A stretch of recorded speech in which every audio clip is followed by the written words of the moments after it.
오늘은 다윗은 어떻게 하나님이 인정하는 사람이 되었는가? 라는 제목으로 하나님 말씀을 선포하도록 하겠습니다. 사람들은 각자 다양한 모습을 하고 이 세상을 살아갑니다. 그런데 그렇게 세상을 살아가는 사람들을 크게 두 부류로 나눌 수 있습니다. 꼭 필요한 사람이 있고 그렇지 않은 사람이 있는 것이죠.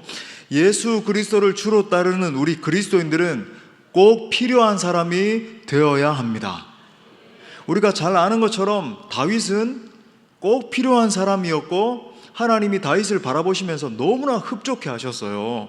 하나님이 다윗을 얼마나 좋아하셨는지 열왕들의 시대에 하나님 앞에 정직하게 행한 왕을 평가하시는 기준이 바로 이러했습니다. 열왕기상 15장 11절에 보니까 아사가 그의 조상 다윗같이 여호와 보시기에 정직하게 행하여, 여러분 아시는 것처럼 하나님 앞에 정말 하나님 합당하게 행한 왕들을 언급하면서 전부 다 다윗과 같이 다윗의 길에서 행했다, 다윗의 모양으로 무엇을 수축했다, 계속 다윗을 기준으로 내세우는 거죠.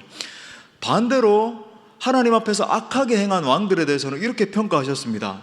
이어서 이제 3절 중반에 보니까 그의 마음이 그의 조상 다윗의 마음과 같지 아니했다. 다시 말해 다윗은 하나님 앞에서 의로운 왕의 모델이 되었다라는 것을 우리가 알 수 있는 것이죠. 자, 그렇다면 과연 무엇이 다윗을 이처럼 정말 영광스럽잖아요. 얼마나 좋겠어요. 하나님 앞에서 기준이 되는 삶, 하나님 앞에 합당한 삶, 그죠?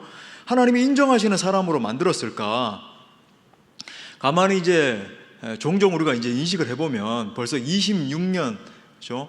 이제 8월 중순을 넘어가고 있는데 4개월 남짓 남았습니다. 세월이 얼마나 빠르게 지나가는지 모르겠어요. 엄중한 사실은 우리의 인생도 마치 바람과 같이 지나가게 될 것이라는 사실입니다. 자, 이런 걸 인식할 때 굉장히 두렵고, 그죠? 서늘하고 그렇죠. 자, 이 사실을 인식할 때 우리가 정말 우리 스스로의 인생 가운데 던져야 되는 진지한 질문 하나가 뭐냐면, 내가 어떻게 하면 하나님께서 인정하시는 인생이 될 것인가? 라는 거예요. 단 한 번밖에 없는 인생, 정말 하나님이 인정하시는 인생. 그의 인생을 내가 살필 때 마치 내가 사랑하는 다윗의 인생과 같았다, 다윗처럼 그가 행했다라는 평가를 들어야 되지 않겠습니까? 할렐루야.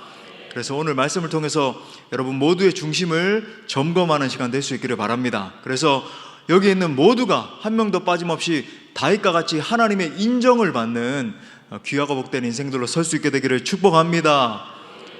다윗이 어떻게 그렇게 하나님 앞에 인정받는 인생이 됐는가? 세 가지 요소로 정리를 하겠습니다. 첫 번째로, 다윗은 죄를 깨달았을 때 철저히 회개했습니다. 우리 한번 따라합시다. 다윗은 철저히 회개했다. 우리가 사무엘서를 계속 상고하면서 여러분이 계속 느끼고 있겠지만 성경은 의도적으로 다윗의 인생과 한 인생을 비교하죠. 바로 사울입니다. 사울. 그렇죠? 우리는 보통 사울을 부정적으로 생각하지만 원래 그렇지 않잖아요. 정말 세상적인 어떤 리더의 기준에 볼 때에도 사울은 굉장히 괜찮은 리더십을 가지고 있고 리더상을 지닌 그런 인물이었습니다. 외모도 아주 단정하고 키도 크고 성품도 착한 사람이었고, 수많은 사람들이 환호하는 가운데, 물론 이제 그게 사람들의 어떤 요구 때문에 이렇게 이루어진 일이긴 했지만 하나님은 탐탁지 않았어요. 이스라엘의 왕은 하나님으로 계셨지만 아무튼 어떤 절차에 의해서 이제 사울이 등극을 할 때 사람들의 눈에 얼마나 흡족했는지 막 환호하고 그랬잖아요. 자, 하지만 우리 잘 아는 것처럼 나중에 어떻게 됩니까? 그는 하나님 앞에 철저히 버림받죠. 자, 그렇다면 다윗과 사울의 단 하나의 차이가 무엇이었는가? 여러 가지 차이가 있겠지만 단 하나만 꼽자면 바로 회개입니다. 사무엘상 13장과 14장에 보면 사울은 자신의 잘못을 깨달았을 때 계속 회피하고 모면하라고 쓰죠. 내가 정말 여호와 앞에 득죄했습니다, 내가 회개하겠습니다. 그게 아니라 어떻게 해서든지 그 전쟁 상황을 이용해서 내가 이거 이겨야 되겠다, 내가 내 자기로 제사를 드리고 내가 내 군사들을 동원해서 반드시 승리함으로 말미암아 하나님이 나와 함께 계심을 내가 나타내야 되겠다. 자기 의로 충만해서 자기의 수단으로 자기의 어떤 의로 행하려고 한 거죠. 반면에 다윗은 어떠했습니까? 다윗은 우리가 잘 아는 것처럼 하나님 앞에서 참 이렇게 큰 죄악을 저질렀어요. 간음죄도 저지르고, 이제 나중에 사무엘하 계속 가면서 이제 또 살펴보겠지만, 그죠? 또 우리아를 갖다가 살인을 그죠? 교사하는, 직접 죽이지는 않았지만 그런 일을 한 것입니다. 하지만 그가 나단 선지자의 지적 앞에 즉각적으로 엎드려서 회개하면서 하나님 앞에 서잖아요. 우리가 하나님 앞에 나갈 때 이 태도가 너무나 중요하기 때문에 다시 한번 그 장면 속으로 우리 들어가 봅시다. 사무엘하 11장에 보면 다윗은 부하 우리아의 아내를 갖다가 빼앗은 다음에 밧세바를 범하고 또 우리아를 전쟁 저 끝까지 해서 죽을 수밖에 없는 상황으로 내몰았습니다. 이제 세월이 지난 다음에 한 1년쯤 지난 다음에 아무도 이거 모르겠지, 이제 다 지나갔나 보다 하고 있었는데 다윗은 하나님의 음성을 듣지 못하는 영적 침체 가운데 완전히 빠져 있었죠. 그냥 두리번 영적인 감각을 감은 채로 나는 뭐 여전히 이스라엘의 왕이고 그러고 있었는데 어느 날 나단 선지자가 찾아와서 그에게 그의 죄에 대해서 지목하잖아요. 비유를 들어서 깨닫게 하라고 할 때 다윗이 나단 앞에 막 스스로 열을 올리면서 뭐라 그랬습니까? 그 사람 대체 누구냐? 그 비유에 나오는 사람 당장 죽여야 된다. 그런 사람은 놔두면 안 된다. 막 화를 내잖아요. 이때 기가 막힌 나단 선지자의 대답이 무엇이었습니까? 바로 그 사람은 당신입니다. 바로 그 사람이 당신이에요. 그 말을 듣고 다윗은 즉각적으로 하나님 앞에 꼬꾸러지죠.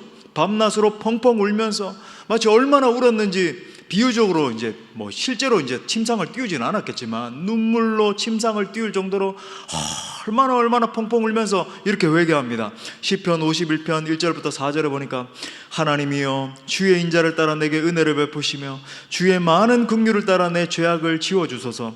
나의 죄악을 맑게 씻으시며 나의 죄를 깨끗이 제하소서. 물은 나는 내 죄가를 아오니 내 죄가 항상 내 앞에 있나이다. 내가 주께만 범죄하여 주의 목전에 악을 행하여 싸우니 주께서 말씀하실 때에 의로우시다 하고 주께서 심판하실 때에 순전하시다 하리이다. 아멘.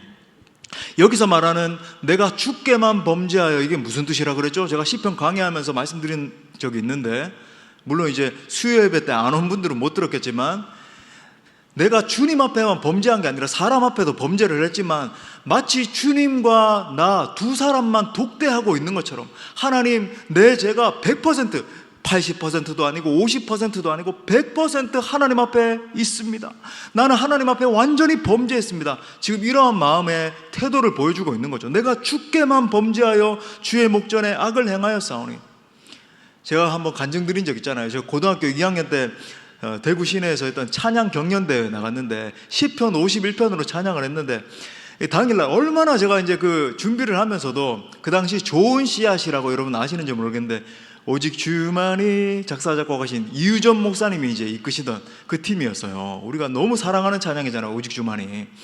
근데 그 이유정 목사님의 사모님이신 조재옥 사모님이라고 부르신 하나님이시여 내 안에 정한 마음을 창조하시고 내 안에 정직한 영을 주사 새롭게 하옵소서. 훨씬 더 잘 부를 수 있는데 그냥 이렇게 약간 대충 부른 겁니다. 지금은 대회 때는 훨씬 잘했겠죠. 아무튼 이걸 준비를 하면서 제가 얼마나 이 말씀을 묵상을 했는지 몰라요. 제가 골방에서 제 방 안에서 이불을 뒤집어 쓰고, 그러니까 소리가 좀 새 나가면 민망하니까, 사춘기 시절, 고등학교 시절 아닙니까? 이불 뒤집어 쓰고 하나님 앞에 이 찬양 들으면서 따라 부르고, 조재혁 사모님이 막 찬양했던 게 제 안에 막 사무쳐 와서. 근데 대회 당일날 됐는데 어떻게 됐다고요? 눈물이 쏟아지기 시작하는데 멈추질 않는 거예요. 마치 다윗의 마음이 내게 임한 것처럼 얼마나 울었는지. 제가 막 울면서 찬양을 하니까 있는 회중들이 그 당시 한 500여 명 이렇게 모였던 것 같아요. 얼마나 막 눈물 바다가 돼가지고, 과장이 아닙니다. 다 울고 불고. 저는 뭐 우는지 찬양을 하는지 몰랐는데 심사위원들이 불쌍했는지 그 심사위원 중에 한 분이 누구였다고요? 민호기 목사님이 거기 있었습니다. 예. 그 몇몇 심사위원들이 있었는데 제가 대상을 탔어요. 고등학교 2학년짜리가. 앵콜곡을 하는데도 막 눈물 콧물을 쏟으면서 얼마나 울고. 왜 그러냐면은 그냥 뭐 이게 구슬퍼서 그런 게 아니라 다윗의 마음이 느껴지는 겁니다. 하나님이시여 내 안에 정한 마음을 창조하시고 나로 우슬초로 정결케 하셔서 주님의 구원의 즐거움을 내게서 회복시켜 주옵소서. 1년이 넘도록 구원의 즐거움을 완전히 잃어버리고 광야에 있을 때는 하나님의 임재를 누리던 다윗이었는데 이제는 왕으로 등극한 상태에서 그저 범죄한 다음에 하나님의 임재를 완전히 잃어버리잖아요. 하지만 하나님 앞에 펑펑 울면서 내 안에 구원의 즐거움을 내게 회복시켜 주옵소서. 이 마음이 막 느껴지는데 오열이 막 나오는 거죠. 준비한 것도 아닌데 왜 이런 걸. 여러분, 하나님은 어떤 분이신가? 우리 하늘 아버지는 어떤 죄라도 고백하면, 자백하면 용서해 주시는 분이십니다. 우리 요한에서 1장 9절 말씀 다 같이 읽겠습니다. 시작. 만일 우리가 우리 죄를 자백하면 그는 미쁘시고 의로우사 우리 죄를 사하시며 우리를 모든 불의에서 깨끗하게 하실 것이요. 아멘. 탕자의 비유에서 볼 수 있는 것처럼 우리 하나님이 우리 죄를 용서하신다는 개념은 마지못해 하는 용서가 아닌 거예요. 아버지가 아직도 상거가 먼데, 거리가 먼데 이 아들이 돌아올까 말까 노심초사하면서 얼마나 눈이 빠지게 기다렸는지, 그죠? 이 아버지의 눈은 아마 충혈되어 있었을 거예요. 이 아들이 돌아올 때 내 아들이 왔다, 금가락지를 끼워라, 소를 잡아라, 기뻐하고 즐거워하는 그 아버지의 모습, 이게 우리의 죄를 용서하시는 하나님 아버지의 마음입니다. 또 시편 86편 5절에서도 다윗이 이렇게 노래하네요. 시작. 주는 선하사 사죄하기를 즐거워하시며 주께 부르짖는 자에게 인자함이 후하심이니이다. 그러니까 하나님이 쓰시는 사람들의 특징 중에 하나는 죄에 대한 민감성입니다. 이것이 여러분 영적으로 너무 중요해요. 죄에 대한 민감성이죠. 기독교 역사를 볼 때 거룩한 하나님의 사람들, 하나님의 능하신 손에 붙들림 받은 사람들의 특징 뭐냐면 죄에 대해서 놀랄 만큼 민감하다는 거예요. 1차 대각성 운동의 주역, 제가 참 사랑하는 목회자인 조나단 에드워드 목사님, 그의 나이 23세에 이런 글을 썼습니다. 여러분 들어보십시오. 요즘 나는 과거 내가 회심하기 전에 그 어느 때보다 내 자신의 사악함과 마음의 악함을 뼈저리게 느끼고 있다. 최근 여러 해 동안 이 표현이 내 마음과 입에 아주 자주 맴돌았다. 끝없이 쌓이고 또 쌓여서 감당할 수 없을 만큼 커져가고 있다. 내 마음속에 있는 나의 사악함을 볼 때 그것은 마치 지옥보다도 더 깊은 나락처럼 보인다. 나중에 그가 부흥의 주역으로 쓰임받고 부흥론을 쓰잖아요. The Great Awakening이라고 하는 부흥론에 대해서 쓰면서 참된 성도의 표지에 대해서 뭐라고 언급했는지 아십니까? 참된 성도라, 이런 성도라는 거예요. 참된 성도는 하나님을 더 많이 사랑하면 할수록 죄에 대해 더 많이 애통하게 된다. 우리 한번 따라합시다. 죄에 대한 민감성. 하나님 앞에 내 죄를, 내 득죄함을 깨닫게 됐을 때 엎드리는 거죠. 견딜 수가 없어서 그죠. 다윗과 같이 눈물을 쏟는 것입니다. 하나님이여, 내가 범죄했습니다. 내가 교만한 상태에 처해 있었습니다. 내가 음란하고 악하고 더러운 상태 가운데 떨어졌습니다. 아버지여, 나를 불쌍히 여겨 주옵소서. 그런 의미에서 죄에 대해서 더욱 예민해진다는 것은 신자의 표지 가운데 하나라고 할 수 있죠. 진정한 신자란 무엇인가? 죄 앞에 떠는 것이죠. 그죠? 19세기의 성경학자인 토머스 버나드도 이렇게 말했습니다. 죄의식이란 하나님을 가까이 하는 것에 정비례한다. 제가 1절에도 말씀드렸지만 이 회개, 메타노이아라고 하는 단어의 뜻도 말씀드렸죠. 메타라고 하는 단어와 노이아라고 하는 단어의 합성어인데, 메타는 변화를 의미하죠. 메타인지 요즘 그런 말 많이 하잖아요. 변화되는 것에 민감하게 반응하는 것, 내가 무엇을 아는가 모르는가 그걸 정확하게 아는 것, 그죠? 가변성을 인지하는 거예요. 노이아는 notion, 생각을 말하는 겁니다. 그렇구나, 내 마음의 생각과 마음의 그 통전적인 모든 전인격이 하나님을 향해서 서는 것을 말하는 것이죠. 단순히 회개는 하나님 나 이거 잘못했어요, 지난주에 뭐 이거 했어요, 이것만이 아닌 거예요. 물론 이런 입술의 고백도 필요하겠지만, 그죠? 회개라고 하는 것은 내 속사람이 하나님 앞에 완전히 새로워지는 것을 말하는 것입니다. 오늘 다윗과 같이 하나님, 내가 예전에는 하나님께 반역하고 세속적인 방식대로 살았습니다. 그런데 하나님의 말씀의 빛이 내 가운데 임하기 시작하니까 내 안에 너무나 이 악독한 세속적인 것들이 가득하네요. 이제는 내가 하나님께로 돌아가기를 원합니다. 이것이 바로 회개의 개념이라는 거죠. 그런 의미에서 우리 예수님 말씀하셨죠. 진정한 회개는 반드시 열매로 나타나야 되는 거예요. 회개에 합당한 열매를 맺으라. 주님 그 마지막 때의 징조를 이야기하시면서 무엇이 과연 진짜입니까? 어떤 사람은 지옥 형벌에 떨어지게 됩니까? 어떻게 합니까? 우리 예수님 단 한마디 하셨잖아요. 그 열매로 그들을 알리라.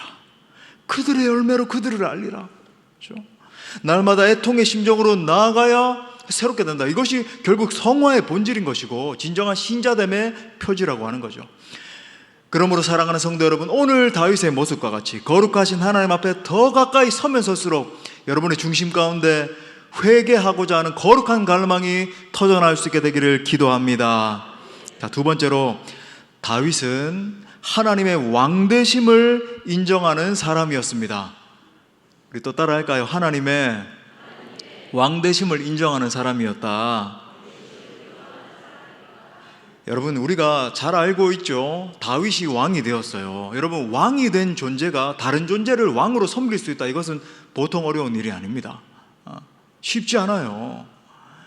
다윗이 어려서부터 하나님을 섬겼으니까 당연히 지속적으로 하나님을 섬겼겠죠. 여러분, 어떤 권자에 오른 다음에 지속적으로 겸손하게 하나님 앞에 엎드린다. 오늘 우리 고백한 것처럼 겸손하게 주님의 말씀 기다리니 쉬운 일이 아닙니다. 쉬운 일이 아니에요. 이스라엘이 번영하고 있습니다. 통일 왕국을 이루고 있습니다. 모든 사람들이 나를 향해서 왕이라고 불러요. 왕이시여, 분부만 하십시오. 저희가 따르겠습니다. 근데 다윗은 끝까지 하나님을 그분의 왕으로 모시고 있는 것이죠.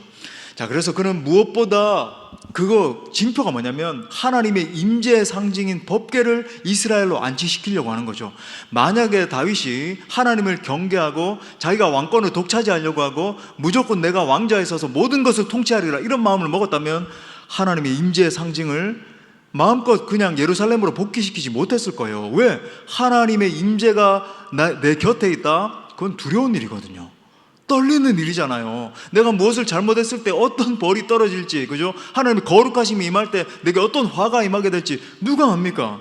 근데 우리 이미 묵상한 것처럼, 그죠? 사무엘하 6장에 보니까 여호와 하나님의 임재가 다윗성에 복귀하는 것을 보면서 어떻게 했어요? 이야, 다윗처럼 춤을 추면서 에봇이 막 들여 올려질 정도로 기뻐하고 즐거워하고 그렇게 하잖아요. 더 나아가서 지난 시간에 묵상한 것처럼 그의 인생의 말년이 됐을 때, 지금 이제 말년의 상황인데 더 하나님께 가까이 있고 싶은 마음에, 하나님, 내 마음에 소원이 있는데 저는 이렇게 화려한 궁궐에 살고 있는데 하나님의 집은 없네요. 내가 전을 지어드리고 싶습니다. 물론 이제 다윗은 하지 못했지만, 다윗이 전쟁을 많이 해서 피를 많이 묻힘으로 말미암아 그의 아들 솔로몬이 그 일을 하게 됐지만, 그리고 결국 예수 그리스도께서 영원한 성전을 세우시지만 다윗의 마음 중심을 보라고요. 하나님의 전을 짓고 싶어서, 내가 하나님과 날마다 동행하고 싶어서 그렇게 한 거죠.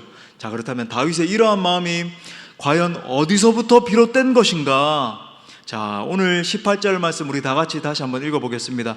시작. 다윗 왕이 여호와 앞에 들어가 앉아서 이르되, 주 여호와여, 나는 누구이오며 내 집은 무엇이기에 나를 여기까지 이르게 하셨나이까? 아멘. 지난 시간에도 말씀드렸지만 이 말씀이 이 7장 전체를 갖다가 감싸고 있는 그런 말씀이라고 할 수 있죠. 이 말이 한탄이었나요? 하나님, 내가 왜 이 지경까지 오게 됐습니까? 이런 말인가요? 아닙니다.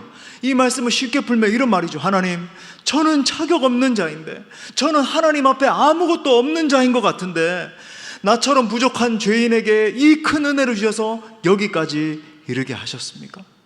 나같이 못난 죄인, 아버지도 알아주지 못하고 가족들로부터도 왕따당하고 어려서부터 외로움 가운데 처해 있었던 나 다윗인데 내게 얼마나 큰 은혜를 주심으로 말미암아 여기까지 이르게 하셨습니까? 제게 주신 모든 축복에 감사하고 감격합니다. 이런 고백인 거죠. 한마디로 뭐라고 할 수 있을까요? 겸손함이죠. 겸손함이죠. 나의 자격 없음을 인정하는 것. 여러분, 이 영성이 우리 가운데 있어야 될 줄 믿습니다. 쉬운 게 아니에요.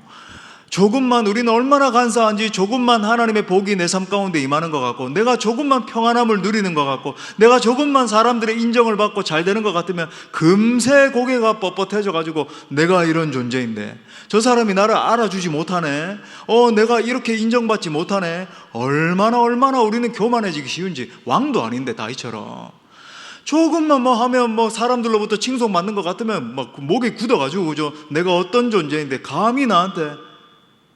하나님이 보고 계시죠. 만약 우리가 다윗과 같은 심령으로 하나님이요, 심지어 왕인데도 불구하고 하나님, 나는 자격 없는 자인데 하나님의 은혜가 얼마나 놀라운지 나를 여기까지 인도하셨습니까? 진짜 이 마음이 있다고 한다면 결코 그럴 수 없죠. 절대 여러분 고개가 뻣뻣해질 수 없는 것입니다. 다윗의 중심에 이러한 마음이 변치 않았기 때문에 하나님이 끝까지 그를 귀하게 여기신 거예요. 제가 말씀드렸죠. 다윗이 얼마나 하나님으로 충만해 있었는지 그의 시편을 읽어보면 언제나 여호와 하나님을 앞에 세운다는 것을 보게 됩니다. 여호와는 나의 빛이시요 여호와는 나의 피난처십니다. 여호와는 나의 구원자이십니다. 여호와는 제가 이런 비유도 들었잖아요. 그죠? 우리가 옆에 서서 다윗의 배를 한번 쿵 눌러보면 뭐가 나온다고요? 여호와는. 쿵 누르면 어떻게 된다고요? 여호와는 나오는 거예요. 시편 16편 2절 말씀, 얼마나 다윗이 하나님을 갈망했는지 우리 다 같이 또 읽겠습니다. 시작. 내가 여호와께 아뢰되 주는 나의 주님이시오니 주밖에는 나의 복이 없다 하였나이다. 아멘. 하나님으로 충만한 사람이었죠. 주밖에는 나의 복이 없습니다. 그가 가지고 있던 엄청난 재물들을 자랑할 수도 있었잖아요. 동방 전체에서 알아주던 그의 명성도 자랑할 수 있었잖아요. 내가 이렇게 유명한 왕이 되었네, 내가 고대 근동의 강자의 자리에 올랐네, 자랑할 수 있었잖아요. 하지만 다윗은 신실하게 주밖에 나의 복이 없습니다 고백하고 있는 것이죠. 다윗의 이 같은 모습을 신약적으로 표현하면 뭐라고 할 수 있을까요? 바로 성령 충만이라고 할 수 있을 것입니다. 할렐루야. 하나님의 영으로 충만한 상태, 예수 그리스도의 영으로 충만한 상태죠. 사도들의 사역적 승리의 비결이 뭐였다고요? 바로 성령 충만에 있었던 것입니다. 우리가 이제 전도와 선교의 사명을 감당하고 또 2학기 때도 우리가 또 조금 소규모지만 이제 행복한 사람들의 축제를 통해서 전도도 할 것이고 여러 가지 활동할 거예요. 우리 공동체 가운데 하나님이 큰 은혜를 주시고 계시고 또 앞으로도 주실 것입니다. 아멘이십니까? 많은 사람들이 주님의 복음 앞에 나오고 교회가 성장하고 부흥할 때 여러분 우리가 끝까지 견지해야 되는, 절대로 잃어버려서는 안 되는 태도가 무엇일까요? 하나님, 제가 무엇이간데 이러한 은혜를 주십니까? 하나님, 제가 한 것이 아니라 오직 하나님이 하고 계십니다. 아무것도 아닌 제 인생에 이런 은혜를 주셔서 감사합니다. 여러분, 이 마음을 끝까지 지키며 나갈 때 하나님이 끝까지 우리를 사용해 주시는 거예요. 여러분, 우리 공동체 하나님이 이제 은혜 파도를 타고 있는데 여러분, 여기서 자빠지는 비결이 뭐라고요? 스스로 교만해지면 끝나는 거예요. 하나님, 우리가 했습니다. 하나님, 내가 했습니다. 하나님, 우리의 이름이 높아지기를 원합니다. 하나님은 다 보고 계시죠. 살아계신 하나님이 다 보고 계신 거예요. 하지만 우리가 끝까지 겸손하게 엎드리면서 그저 주님의 음성을 기다립니다. 하나님의 음성에 순복하기를 원합니다. 이 다윗의 태도로 나갈 때 하나님이 계속 우리를 붙들어 사용해 주실 줄 믿습니다. 여러분, 선교 현장에 가셔서도 여러분 절대 여러분 고개 들지 마시고 겸손하게 기도하면서 하나님의 은혜를 구하면서 이 은혜 파도를 계속 타야 되는 거예요. 여기서 이제 그저 막 벗어나서 우리의 의를 내세우고 내 지략을 내세우고 기도 안 하고 그러면 넘어지는 것입니다. 아멘. 마지막 세 번째로, 다윗은 끊임없이 하나님의 뜻에 집중했습니다. 우리 마지막으로 또 따라합시다. 다윗은 하나님의 뜻에 집중했다. 자, 예전에도 우리 살펴봤지만 사무엘하 2장 1절에 보니까 그 후에 다윗이 여호와께 여쭈어 아뢰되 내가 유다 한 성읍으로 올라가리이까? 여호와께서 이르시되 올라가라. 다윗이 아뢰되 어디로 가리이까? 헤브론으로 갈지니라. 이 말씀 이제 강의하면서 말씀을 드렸어요. 하지만 이제 기도에 불을 붙이기 위해서 다시 한번 강조합니다. 다윗의 신앙을 한마디로 요약하면 뭐라고 요약할 수 있다고요? 여호와께 여짜오되 신앙이라고 할 수 있어요. 또 한번 따라합시다. 잠을 깨면서 여호와께 여짜오되.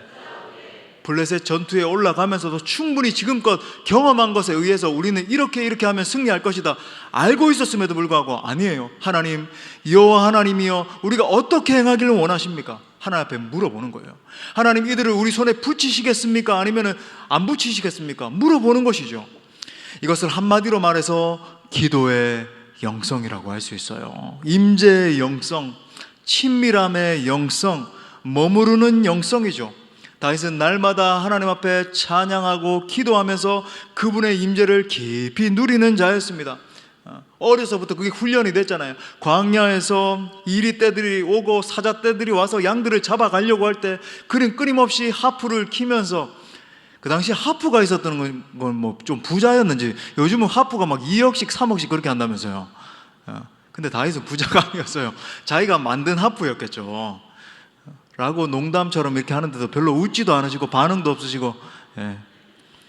숨막히는 광야의 고독을 견뎌내는 가운데, 그죠? 블레셋이 쫓아오고 사울 왕이 쫓아오는데 수많은 광야를 대회하면서 하나님, 나는 하나님만 의지합니다. 그때 쓴 시들을 우리가 읽으면서 큰 위로를 얻잖아요. 부모와 형제들에게 버림받았다라고 하는 극도의 외로움을 견뎌내는 밤을 수없이 보내면서 진정으로 하나님만 바라보는 영성이 그의 내면 가운데 형성된 것입니다. 여러분, 깊이 머무르는 영성, 그죠?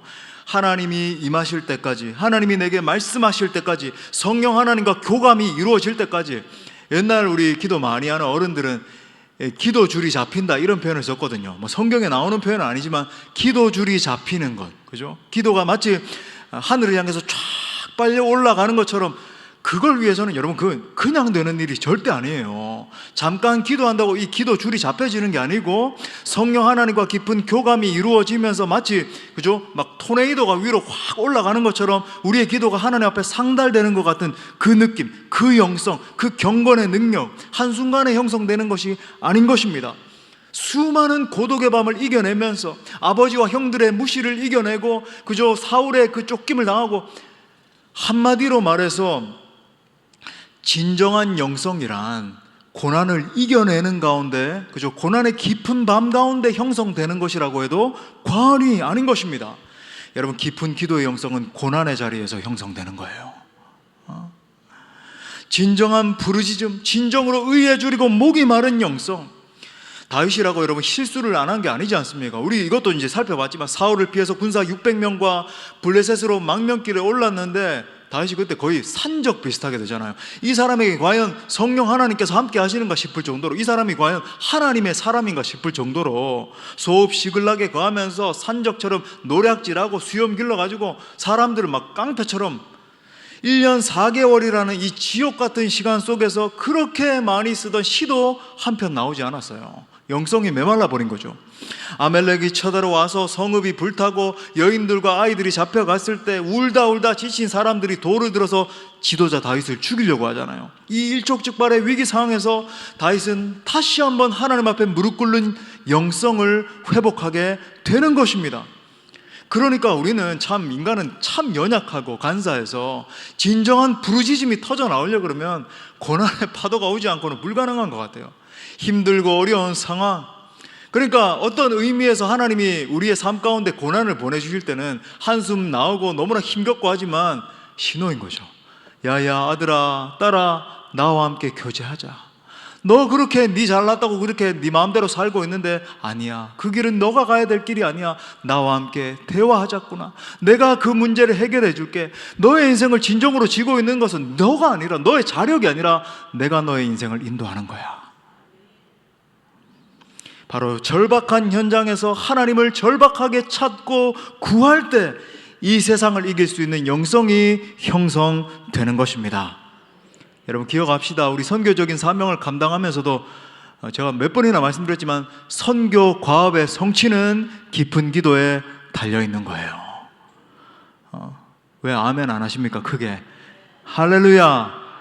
우리 지금 선교팀도 오늘도 뭐 여러 가지 짐도 나르고 하는데 여러분 긴장하셔야 돼요. 제가 우리 교육자들에게 다시 한번 주시하면서 영적으로 긴장해라, 그죠?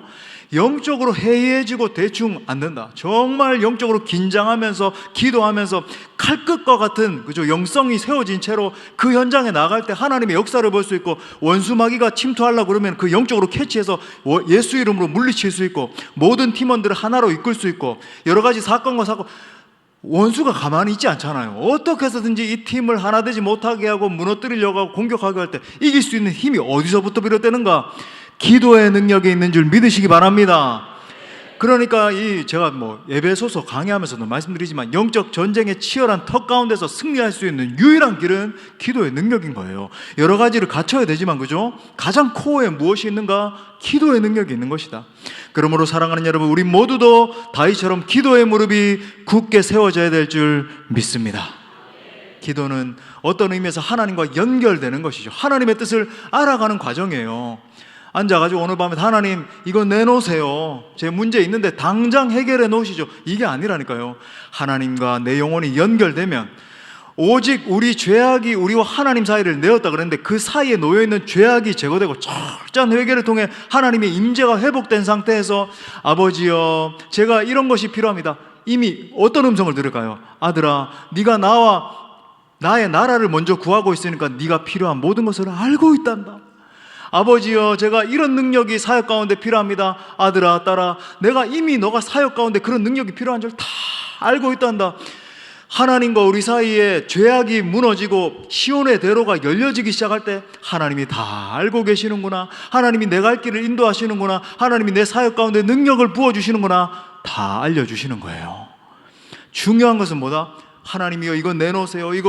이걸 넘어서서 아버지여 나는 주님을 더 뜨겁게 사랑하게 되기를 원합니다. 예수 그리스도를 갈망합니다. 성령의 임재를 갈망합니다. 그 주님과 동고동락할 때 하나님이 인도하시고 복을 주시고 능력 주시고 다 해결해 주실 줄 믿으시기 바랍니다. 말씀의 결론을 맺겠습니다. 여러분 하나님께서 다윗의 전체 인생을 평가하시면서 하셨던 말씀 기억하십니까? 사도행전 13장 22절 우리 또 다 같이 읽어요. 시작. 패하시고 다윗을 왕으로 세우시고 증언하여 이르시되 내가 이새의 아들 다윗을 만나니 내 마음에 맞는 사람이라 내 뜻을 다 이루리라 하시더니 아멘. 우리도 다윗처럼 하나님 앞에 살았으면 좋겠습니다. 여러분 우리가 분명히 알아야 되는 사실은 하나님은 사람을 통해서 일하신다는 거예요. 하나님의 역사가 그냥 뭐 어디서 땅에서 뚝 떨어지는 게 아니라 사람을 통해서 일하시는 겁니다. 하나님은 온 땅을 두루 감찰하사 전심으로 자기에게 향하는 자들을 향해서 능력을 베푸시는데 무슨 말이에요? 하나님은 사람을 보시고 관찰하시고 등용해서 사용하는 것을 기뻐하시는 분이세요. 누가 나만 전심으로 찾고 있는가 온 땅을 두루 감찰하면서 여기 수원 동부교회는 누가 나만 전심으로 찾고 있는가 관찰하셔서 당신의 능력을 베푸시고 사용해 주시는 것입니다. 잘 나가던 사울이 코너에 몰린 이유가 뭐라고요? 자기가 잘났고 자기가 하려 그러고 내 능력으로 내가 왕인데 뭘 못하겠냐 넘어지는 거죠. 하지만 누가 몰라준다 할지라도 다윗은 하나님의 임재 앞에 엎드리려고 애를 쓴 거예요. 참 이게 굳어져 있는 마음일 때도 있었지만 그저 나단을 통해 죄를 깨닫게 됐을 때 아버지요. 그러므로 말씀 마무리하기 전에 여기 있는 우리 사랑하는 젊은이들 청년들 내가 당장 처한 형편 때문에 결코 좌절하지 마시기 바랍니다. 여러분 만약에 내 인생이 정말 하나님 앞에 서 있고 내가 미래를 위해서 성실하게 준비하고 있다라고 한다면 반드시 때가 되면 하나님이 들어 쓰십니다. 관건이 뭐라고요? 하나님의 마음에 드는 것. 너 참 내 마음에 든다. 너를 통해서 내 일을 이루고 싶다. 나와 함께 동력하자 아들아 딸아. 여러분 이 음성 들으면 다 끝나는 거예요. 하나님이 하나님의 때가 되면 만날 만한 사람을 만나게 하시고 내가 역사해야 되는 일해야 되는 그 턱 가운데 그저 놓이게 하시고 모든 것들을 다 열어주시고 진행하시는 하나님을 경험하게 되는 것입니다. 이렇게 하나님의 마음에 합한 자가 된다는 것 얼마나 큰 복인지 모르겠어요. 이 여름이 지나기 전에 이제 우리 하반기를 점점 맞이하게 되는데 우리 기도합시다. 하나님이여 내 목표하는 것 다른 어떤 것이 아니라 하나님 앞에 인정받는 인생 되기를 원합니다. 저는 여러분 모두가 다윗과 같이 정말 하나님에 맞는 사람들 다 되어서 한 번밖에 없는 인생 놀랍게 쓰임받게 되시기를 간절히 축원합니다. 우리 말씀을 주신 하나님께 영광의 박수 올려드립시다.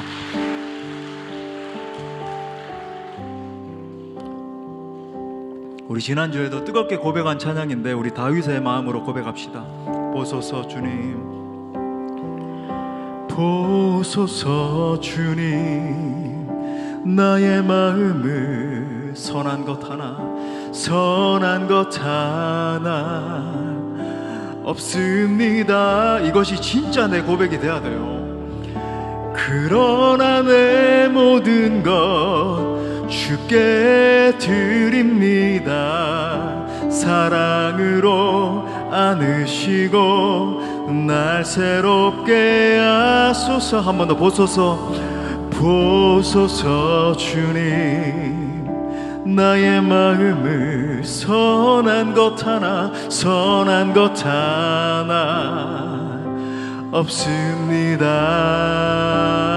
없습니다. 그러나 내 모든 것 주께 드립니다. 사랑으로 안으시고 날 새롭게 하소서. 주님 마음 내게 아멘. 내 아버지 주님 마음 내게 주소서. 나를 향하신 주님의 뜻이 이루어지도록 주님 마음 내게 주소서.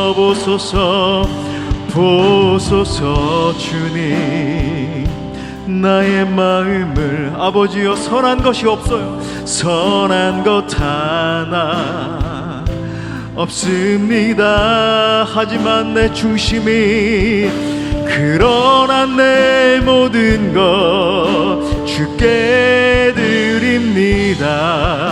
사랑으로 아는 날 새롭게 주님 앞에 주님 마음 내게 주소서. 내 아버지 주님 마음 내게 주소서. 나를 향하신 주님의 뜻이 이루어지도록 아멘. 주님 마음 우리 주님 앞에 두 손을 높이 들고 회개하는 심령으로 내게 사랑을 가르치소서. 내게 사랑을 가르치소서. 당신의 마음으로 용서하게 하소서. 주의 성령 내게 채우사 주의 길 아멘. 이것이 나의 소원입니다. 주님 당신 마음 주소서. 내게 사랑을 가르치소서. 내게 사랑을 가르치소서. 당신의 마음으로 용서하게 주님의 성령 주의 성령 내게 채우사 주의 길 가게 하소서.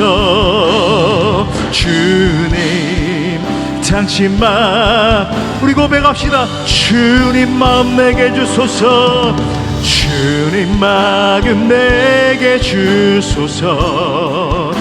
내 아버지 주님 마음 내게 주소서.